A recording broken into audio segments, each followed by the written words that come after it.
देखो जी सोच अपनी अपनी है। मैनू यह बच्चा बड़ा पसंद आया बाबा जी। तो वीडियो ढूंढली आई ना तो हर शाम मैं ढूंढली कर देनी है।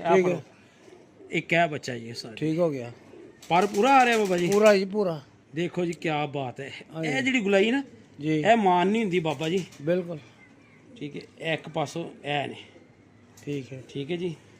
दुम तुसी आप वेख रहे हो। ए इहदे पंजे ने। ठीक हो गया। ठीक है जी। अख का भी शौक करा दिए।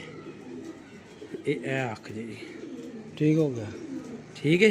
हाँ जी क्लीयर है। ओ ठीक है। उन उतले जो बच्चे खड़े ना उन्होंने भी शौक करा दिए। एनू दाना सुट देने ए खाते रहेंगे। ठीक है चलो आइयो बाबा जी उत्तों मेरे फर्क हो बढ़ो जी बढ़ो। दिखाओ जी। ए टुट्टी चुको थोड़ी जी बाबा जी। इनू बाल्टी में खिंचना। चलो बंद कर दो।